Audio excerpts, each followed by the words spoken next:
tips about Azure migration, showcasing some of the .NET community takeaways. But before that, we have Erin talking about modern web apps. And the stage is yours, my friend. Go right to her. Thanks, Rick. Yesterday there was an announcement around how we can do modern web applications on the Azure platform in the form of static web apps. Today I've got two of the people behind the product that's just been announced, Azure Static Web Apps, Daria and Mitchell. Welcome, folks, and thank you for staying up a bit late. I know it's into the evening for yourselves, but I'd like to talk a bit about this because it's a project or a product that I've been super excited coming down this way, and I'm so glad that we finally got to release it and share it with everyone in a preview yesterday or the day before, depending which time zone you're in. So, Daria, why don't you just give us a quick overview of what static web apps are for anyone that hasn't been able to catch up on the news? Absolutely. Static web apps is a new offer for hosting full stack JavaScript applications. These are modern web apps with static front ends and optional dynamic backends that are represented by serverless APIs, and in this case, they're implemented with Azure Functions. Awesome, and I think that's such a great set of technology to bring together. I love Azure Functions, I love static applications, and I'm so glad that we've got a great story about how to do that on Azure now. But I'd love to see this in action. Do you have a demo or anything you could share with us today? Absolutely, would love to share this with you.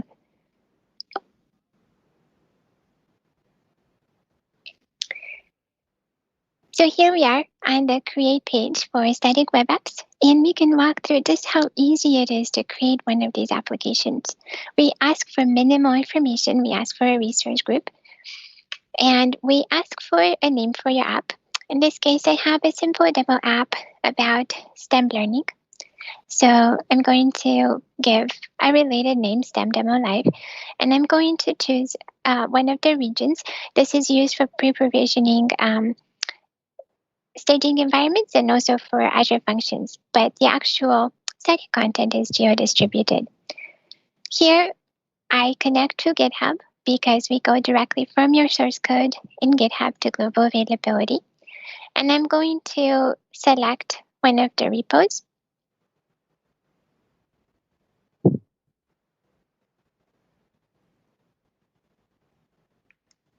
And then I'm going to decide which branch I want to deploy my production environment from. In this case, I go from the master branch. I validate my build settings, and then I'm ready to create my resource. Here, my resource creation is underway, and I will get a notification when that's ready, and there we go. And now I want to point out that we have such a deep integration with GitHub here. Because we rely on GitHub Actions, we also have the pointers here in our overview page. We point you not only to the GitHub Actions for CI/CD, that's how you deploy your content, but to the workflow file that we generate. As we create a resource, we also generate this file. We place it directly in your repo. And because it's in your repo, you have a lot of flexibility for specifying build and deployment configuration, like the location of your static content, the location of your API, and where you place the artifacts from the build. Just looking a little bit of this repo, another point is the structure of the repo. In my case, I have static content.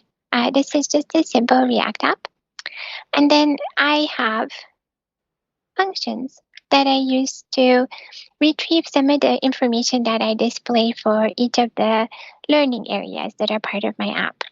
And here, we follow the functions programming model, so you will see familiar structures in terms of configuration.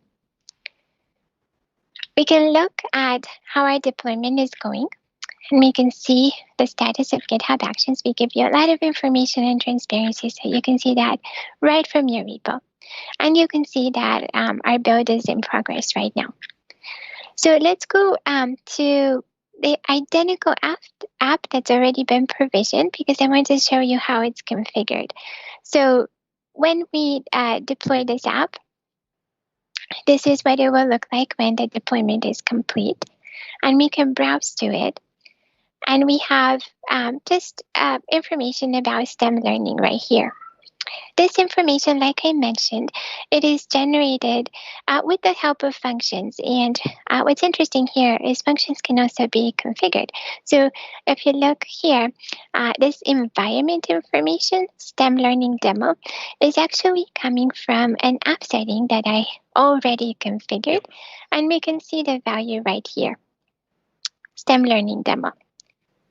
Now, what else might you need for making this app production ready? Another thing that you might need, in addition to, for example, the functions that I already mentioned, is custom domains. And it's really easy to set up custom domains. We generate free certs for you. And here I just configured one of these custom domains. And if I go to it, I want to point out this is HTTPS by default.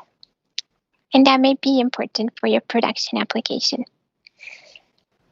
The other thing to point out is that it's really easy to integrate authentication and authorization. In this particular app, I have some gated content that I cannot access because I'm not logged in. But if I go and log in with my GitHub account, I can see it right here. It says, welcome to your gated content demo, and I'm so happy that it welcomes me. So let's look at that really quick. You can see here that we have the opportunity to configure access control. And it's not just me with access, but it's also Mitch. So Mitch, do you want to say a couple words about this feature?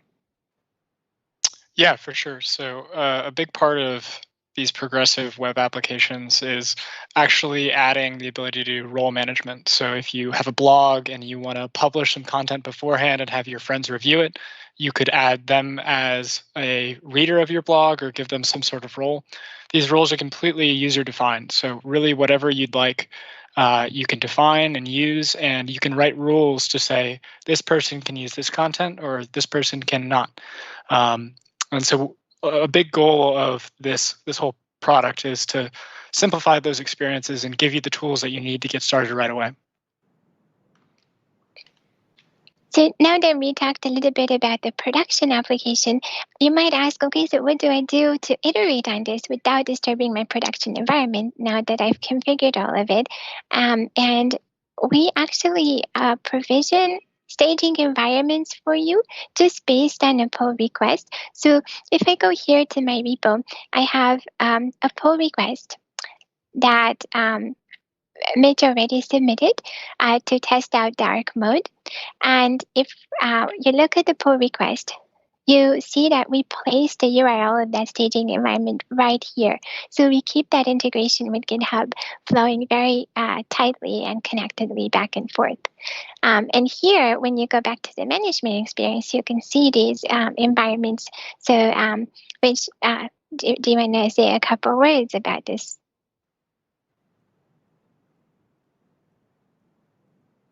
Oh, have we got you there, Mitch?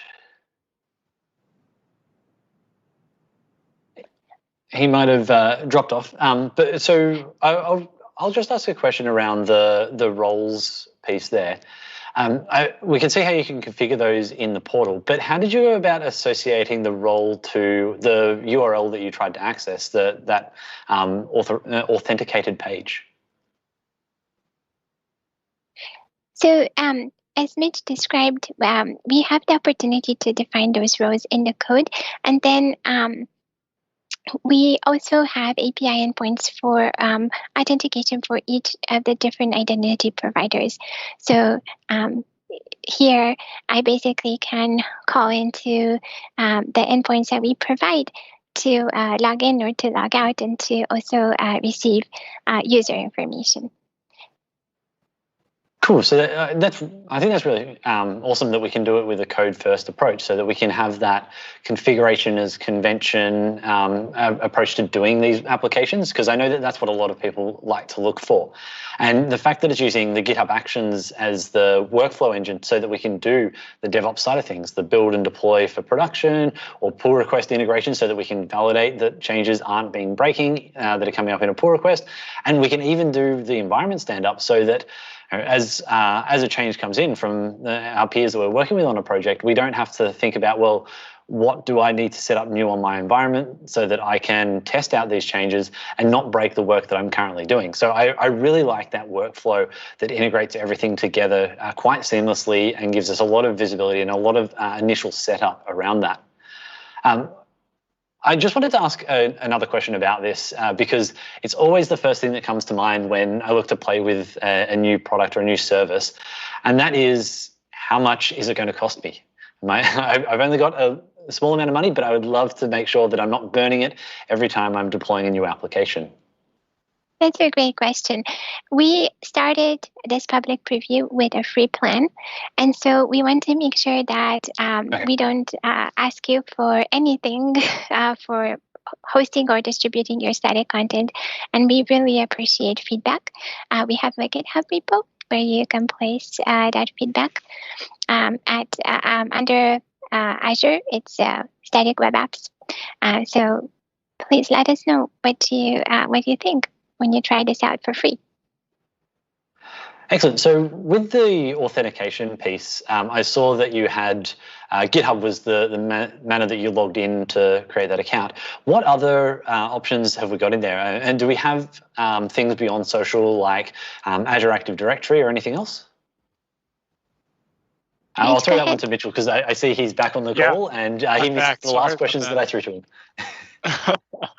Yeah, so we have Azure Active Directory. The roles are still being done through our service, but we are working to get roles from Active Directory as well. We also have Facebook, Google, and GitHub and Twitter. Those are the auth providers that we're allowing right now. Excellent. So I said that does give us a lot of different options. If we want to do a social-based authentication, we have all those OAuth endpoints. But if we want to have something, maybe we're building an application internally for our business, we can also go that route with the static web apps and Azure AD. So it sounds like it's great for both styles of application. I did have a question come in on our chat platform, and the question is around the Blazor WebAssembly approach, and will we be able to use that with Azure Static Web Apps? Happy to answer that one. So first of all, we think Blazor WebAssembly is really cool, and we can wait to light that up on the platform. We also believe that with static web apps specifically, we want to empower developers to have a full stack experience. So use the front end and the back end, reuse their language development skills. And so we're looking at our next steps for lighting up support for the .NET stack. Excellent. And I will add that one of my colleagues has actually written an article about how we can do Blazor, and I'll make sure that that gets shared on the hashtag MSBuild Twitter feed, so that if you are interested in doing that, then I'll make sure that that you've got the article available to you and that you can check it out and see how you can integrate it. But yes, as Dario said, at the moment, the backend API is going to be JavaScript. So you, if you wanted to connect to an API, you would have to have kind of that mixed language mode. So the focus at the moment is around that JavaScript development stack. We've had another question come in on the chat. We've talked a bit about how we can use GitHub, uses GitHub Actions and have very GitHub first workflow. Are there opportunities, or is there any thoughts about using other DevOps tools such as Azure Repos as the source control, or Azure pipelines as a deployment model? And I'll throw that one to Mitch because, again, if you drop off, I'm going to make sure the hard questions come your way.